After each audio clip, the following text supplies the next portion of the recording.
dal leen ak jàmm ubbil yéene kaay bi di Sud Quotidien di xëy di xamle rek opération de sécurisation yi nga xamante ni moom la ñu war a amal foofee ca Casamance armée ba naka àlla soo de Salif Sadio noonu la ko dippee ndax base rebelle yu MFDC yu faree naka ci bët gànnaaru Sindia naka lañ ko ci bële de ñoom jàmbaar yooyu naka yéene kaay yu bëri nag xëy nañ cee dikkaat enquête yéene kaay ca la mu dikkaat moo di Macron bi nga xamante ni moo ngi artu ni na boo moytu nag ab xiif gu métti métti dina dal ci Afrique gannaaw bi nga xamante ni guerre bi moo ngi am foofee ci diggante Russe ak Ukraine yàlla wolu leen bés bi le jour ne quelques semaines après la libération des 7 otages nag l'armée bu nag daal dina pilonné Salif Sadio armée ba naka xiitu na de boo muy nag bët gànnaaru Sindia foofee nag chef de fief yëpp nag daal leen ciblé population nag commencé nañu dee toxu ngir rek abal loolee ngir rek ñu dal di amal ab opération bu yaatoo affaire civile bootee le mandat yéeni kaay ci la xëy mairie bu Ziguinchor rébellion à Casamance Sonko désigne Macky Sall lépp la mu xamoon ca mbir yooyu nag Sonko dal dina koy addu ci biir yéeni kaay bi ne mandat nag yoolee la ñu xëyee le quotidien yéeni kaay ak Mbaye Ndiaye jëm ci élection législative yu njëgmal la mu xam ne rek moo di duñu nanguwaat beneen yoon nag liste parallèle di amaat ku ndóbin rey sa maam boo séenee du ñuul daw l'observateur dikkaat ci boolewaat troupe Benno Bokk Yaakaar ak sanglant frais yi nga xamante ni gis nañ ko ci mission Macky Sall bataay xeex moo xamante ni si gis nañ ko ci li nga xamante ni moo di cortège boobu ay bomb yoo xamante ni daal jaxasoo na foofee ca Kébémer ay gaz lacrymogène ñu sànni ko fi ay arrestation am ca Touba absence suspect ci leader yi nga xamante ni ku si mel ni Benoît Sambou ak ki di Doudou Ka yéeni kaay l'observateur xëy na see fësal lu bari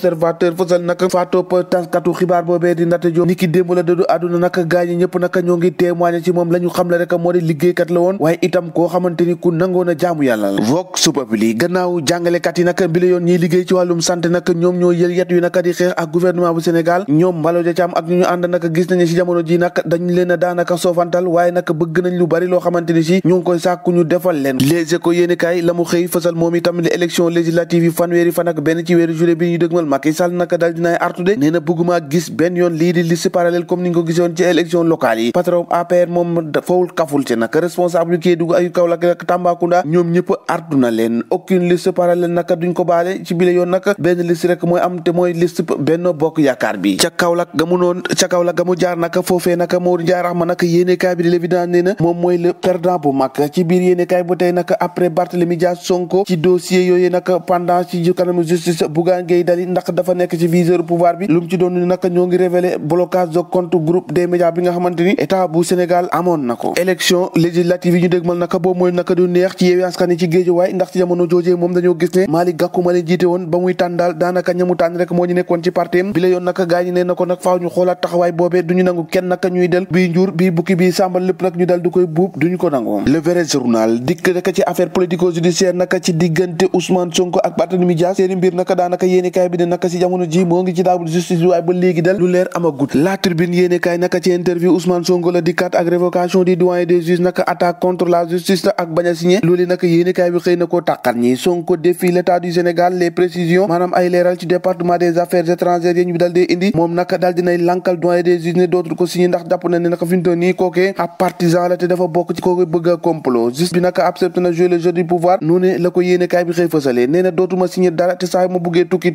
tàggat yaram wax ci face à face Bombardier naka ak Eumeu Sène barke démb bataille mystique bi naka di wàllum xuufa nag ci jamono ji nee na cob booy nag ci lamb joojee nga xamante ni moo war a dox ci diggante ak doomu Pikine bi ak bu Mbuur coupe du monde nag c'est mon rêve nee na daal ab géntam la loo xamante ni si bëgg na cee def jaloore moom Sadio Mané stade yéenekaay ca la dal dee xëy wax ci xew-xew jamono ak libération yéenekaay Kédougou naka benn bébé bu wér ci Laasana nag moo fa dal dee réer mér ay waajuram booba ak léegi gisuñu ko fukki fan ci weeru mars bu 23h jotee ci jamono ji nga xamante ni si moo ngi nelaw ca lañ ko dal dee sàcc ba sàcc tembe nag kenn gisagut ko loole naka dem ba indi ab jiixi jaaxa bu rëy akub tiitaange gendarmerie naka dal dee ubbi ab enquête ngir jéem a leeral càcc googee ana fan la bàyyee ko ñoo ko déggandoo jàngeen jëf ba ëllëg